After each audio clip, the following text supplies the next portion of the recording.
अस्सलाम वालेकुम dear learners, welcome to acquire English with Irfan. आज हम इस लेसन में दो प्रेपोजिशन हैं बहुत ज़्यादा इम्पोर्टेंट इंग्लिश की, उनको डिस्कस करेंगे।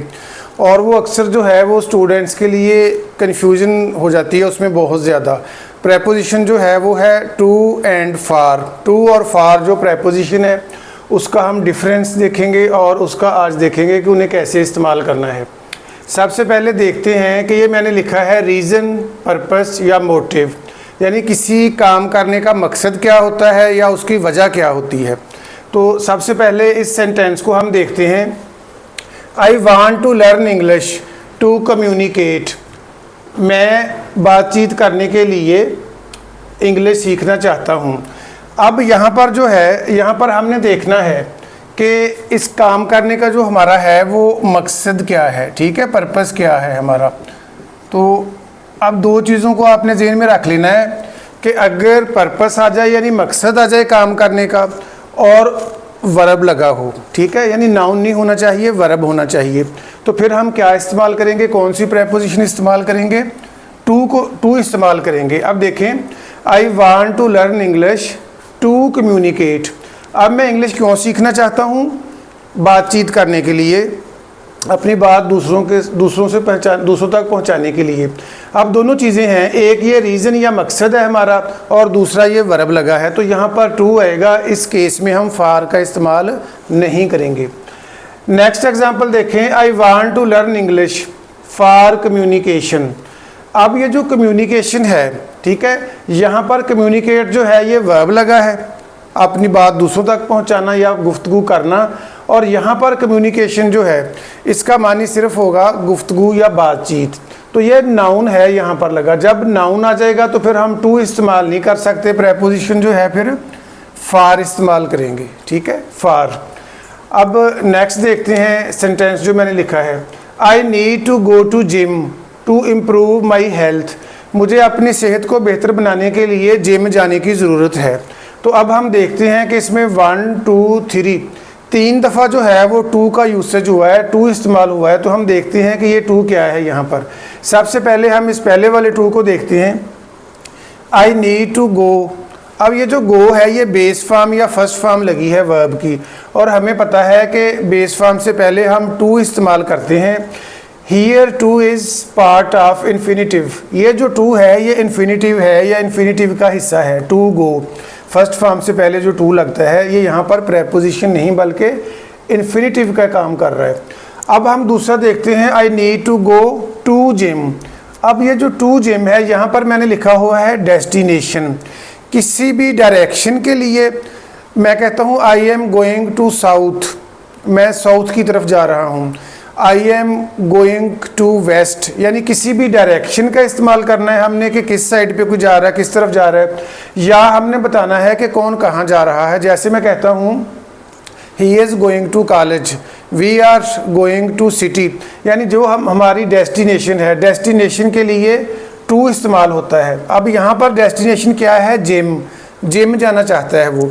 अब ये जो सेकंड वाला टू है यहाँ पर ये प्रेपोजिशन के तौर पे इस्तेमाल हुआ है, ठीक है। I need to go to gym. First वाला टू जो है टू प्लस फर्स्ट फॉर्म ये इन्फिनिटिव है, और ये वाला टू जो है ये यहाँ पर हमें बता रहा है कि एक डायरेक्शन या डेस्टिनेशन हमारी जिम है, ये यहाँ पर प्रेपोजिशन है। अब ये जो टू लगा है इसके बाद, I need to go to gym to improve my health. अब यहाँ पर आ जाता है हमारा रीज़न, पर्पस या मोटिव, यानी हमारा काम करने का मकसद क्या था या मकसद क्या है। अब यहाँ पर हमारा मकसद है टू इम्प्रूव माई हेल्थ। अब देखिए मैंने बताया था कि एक पर्पस हमारा मकसद हमने देखना है और दूसरा हमने देखना है कि वर्ब है, ठीक है। अगर वर्ब है तो उससे पहले फार नहीं आएगा, फिर टू आएगा। और ये वाला टू जो है ये फर्स्ट फॉर्म से पहले लगा है, जस्ट लाइक दिस, इस टू की तरह। ये सेकंड वाला टू जो है ये भी इन्फिनिटिव का हिस्सा है। ये फर्स्ट फॉर्म से पहले टू लगा, ये भी इन्फिनिटिव। ये वाला टू जो है ये नाउन से पहले लगा या डेस्टिनेशन जो हमारी मंजिल थी, ये प्रेपोजिशन का काम दे रहा है। और ये वाला टू जो है ये बेस फॉर्म फर्स्ट फॉर्म से पहले, ये भी इन्फिनिटिव है, ठीक है, टू इम्प्रूव माई हेल्थ, और ये वर्ब भी है यहाँ पर। अब इस एग्जाम्पल को देखें, I need to go to gym for health. अब यहाँ पर ये जो हेल्थ है ये नाउन है, ठीक है, पर्पस तो है इसमें, लेकिन चूंकि ये नाउन है इसलिए यहाँ पर हम टू इस्तेमाल नहीं कर सकते। ठीक है, ये फार जो है यहाँ पर प्रेपोजिशन है। I need to go to gym for health. Next, इस तरह की और भी काफ़ी सारी एग्जांपल जो हो सकती हैं। मसलन मैंने बाज़ार जाना है मोबाइल फ़ोन ख़रीदने के लिए, तो मैं कहता हूँ कि I want to go to बाज़ार to buy a mobile phone. यहाँ पर मैंने जो बाई लगाया है, टू बाई, BUY, ये जो है एक वर्ब भी है और मेरा पर्पस भी है बाज़ार जाने के लिए। अब मैं वैसे ही कहता हूँ कि मैं मोबाइल फ़ोन के लिए बाज़ार जा रहा हूँ। अब यहाँ पर मैं वर्ब नहीं लगाऊंगा, मैं कहूँगा आई एम गोइंग टू बाज़ार फॉर आ मोबाइल फ़ोन। अब मोबाइल फ़ोन जो है नाउन है, तो यहाँ पर फार आ जाएगा। अगर ख़रीदना यानी बाई का लफ्ज़ लगा है फिर टू आ जाएगा। नेक्स्ट ये है फंक्शन। हमने किसी भी चीज़ का फंक्शन बताना होता है कि वो क्या काम करती है, किस काम के लिए इस्तेमाल होती है। जब हमने फंक्शन बताना है तो फिर वहाँ पर फार आएगा। Let's have a look at this example. Knife is used for cutting. छुरी जो है या चाकू जो है वो उसका फंक्शन क्या है, वो कटिंग, काटने के लिए इस्तेमाल होती है। तो यहाँ पर आ जाएगा knife is used for cutting, यहाँ पर टू कट नहीं आएगा। अब नेक्स्ट देखें, camera. Camera is used for shooting. अब जो कैमरा है इसका पर्पस यानी इसका फंक्शन क्या होता है, पर्पस नहीं, इसका फंक्शन हमने देखना है कि ये किस काम के लिए इस्तेमाल होता है, ये काम क्या करता है।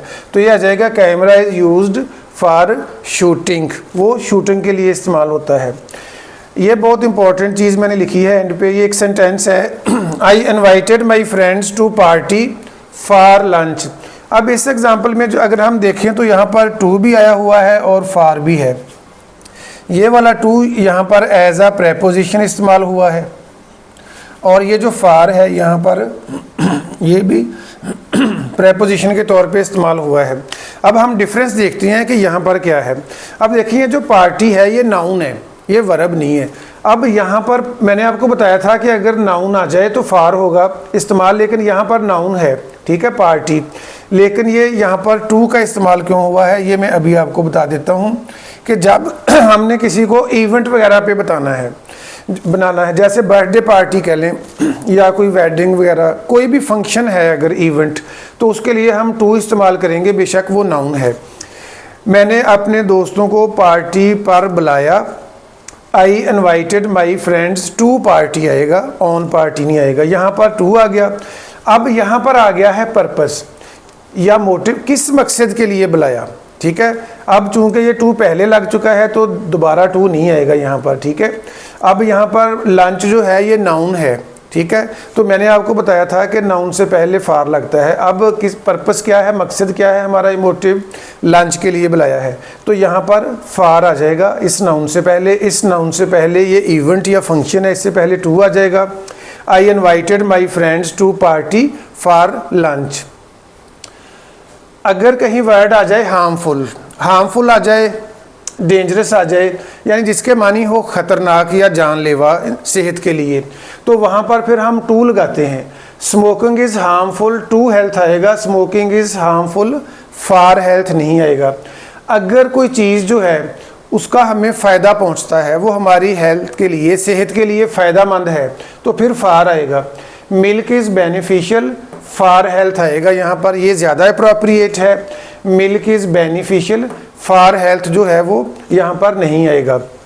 अब एक पॉइंट और मैं यहाँ पर बता दूँ, वो ये है कि वी वेंट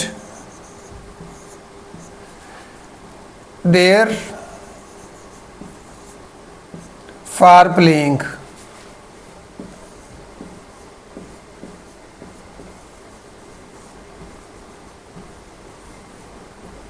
अब ये एक सेंटेंस मैंने लिखा है, we went there for playing, हम खेलने के लिए वहाँ पर गए। अब ये देखने में बिल्कुल सही लग रहा है, लेकिन ये जो सेंटेंस है यहाँ पर ये करेक्ट नहीं है। उसकी रीज़न क्या है कि हमारा जाने का एक तो हमने देखना है मकसद क्या था, ठीक है, हमारा पर्पस, तो हमारा मकसद भी आ गया यहाँ पर, और हमने हमारा काम क्या है, खेलना।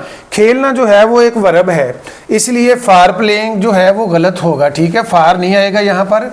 यहाँ पर आएगा we went there to play, ये वाला जो है ये हमारा यहाँ पर करेक्ट है, यानी he went there for playing गलत है, he went there to play ये सही है। तो ये तो था हमारा आज का लेक्चर इसके बारे में।